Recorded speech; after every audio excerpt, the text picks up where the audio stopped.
সম্মানীয় সঞ্জীব হাসদা মহাশয়কে আপনি কিছু বক্তব্য রাখুন।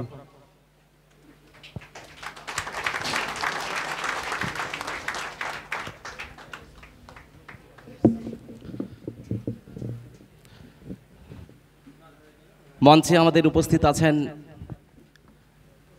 আইএসএফের চেয়ারম্যান পীরজাদা মোহাম্মদ নওশাদ সিদ্দিকী মহাশয়, ওনাকে আমার পক্ষ থেকে জোহার। মঞ্চে রয়েছেন বায়নান অঞ্চল কমিটির বিভিন্ন নেতৃবর্গ এবং সেই সঙ্গে রয়েছেন আইএসএফের রাজ্য কমিটির নেতৃবৃন্দ, তাদেরকেও আমার পক্ষ থেকে অনেক অনেক জোহার। এবং সেই সঙ্গে যারা আজকে এই মিলন তিথি হলে এসে উপস্থিত হয়েছেন বিভিন্ন মানুষজন, তাদেরকেও আমার পক্ষ থেকে জোহার। আমরা আজকের দিনের যে ঐতিহাসিক তাৎপর্য সেটা আমরা জানি, ইতিপূর্বে বিভিন্ন নেতৃবর্গ আমাদের সেই দিশা দেখিয়েছেন। আমরা সেখানে কি দেখলাম যে 1947 সালে আমরা ভারতবর্ষের স্বাধীনতা পেয়েছি, তার ঠিক এক বছর আগে অর্থাৎ 1946 সালে কি ঘটেছিল, তৎকালীন সময়ে ব্রিটিশ শাসক, ব্রিটিশ সরকার সেই 1946 সালে এক বিশাল সাম্প্রদায়িক দাঙ্গা তৈরি করেছিল। এবং সেই সাম্প্রদায়িক দাঙ্গার কি লক্ষ্য ছিল? সেই লক্ষ্য ছিল এটাই যে সমগ্র ভারতবর্ষের বিশাল ভূখণ্ডে যে এত ভারতবাসী রয়েছে তাদেরকে খণ্ড বিখণ্ড করে তাদেরকে নিজেদের মধ্যে একটা অশান্তি তৈরি করে সেই শাসন ক্ষমতা আবার তাদের হাতে করায়ত্ত করাই ছিল মূলত তাদের মূল লক্ষ্য। কিন্তু ভারতবাসী আর অতদিন মূর্খ হয়ে থাকেনি।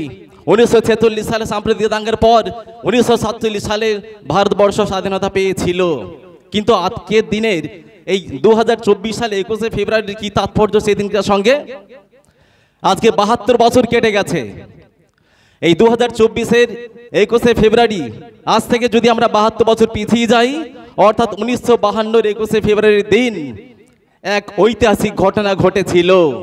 সেই ঘটনাটা কি না, সেই ঘটনা হচ্ছে যে মানুষের মুখের ভাষা কেড়ে নেওয়া, মানুষের মুখের ভাষা কেড়ে নেওয়া।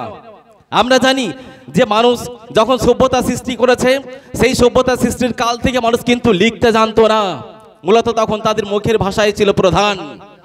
এবং সেই 1952 সালে 21শে ফেব্রুয়ারি সেই মানুষের মুখের ভাষাই কেড়ে নিয়েছিল তৎকালীন পাকিস্তান কেন্দ্রীয় সরকার।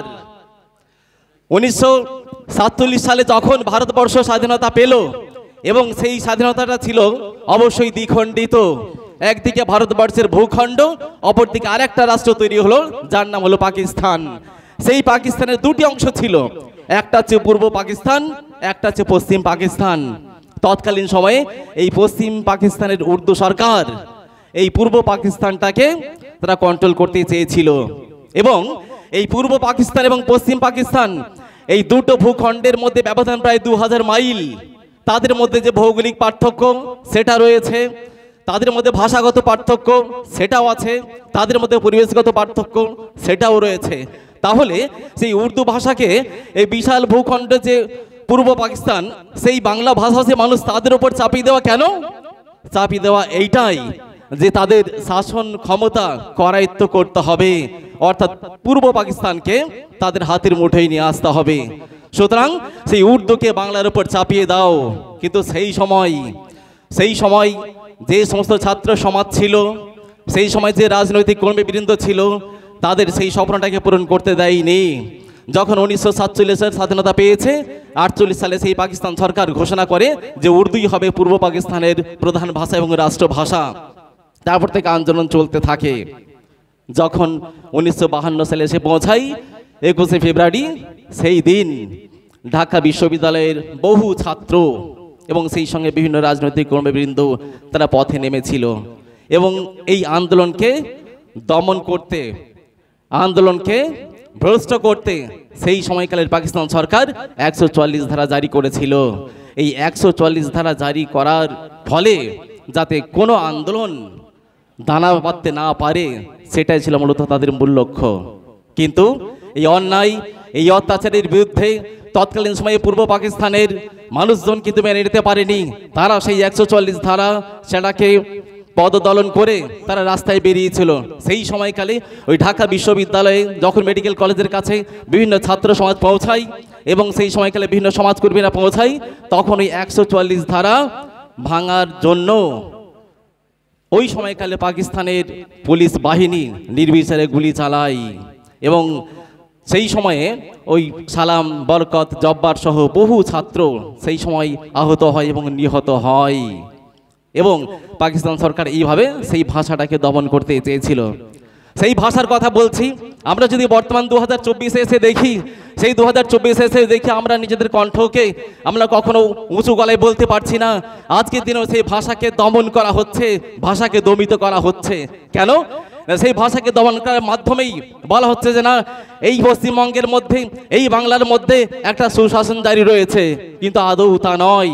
এখানে ভাষাকে কণ্ঠরোধ করার মাধ্যমে একটা পারসেপশন তৈরি করা হচ্ছে।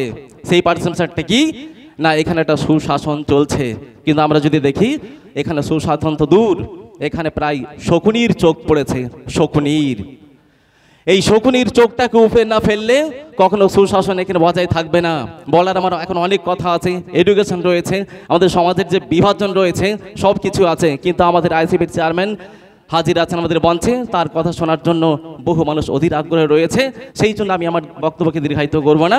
আমি আমার ছোট্ট বক্তব্যের মাধ্যমে আবার সকলকে জোহার জানিয়ে আমি আমার বক্তব্য এখানে শেষ করলাম। অসংখ্য ধন্যবাদ জানাই।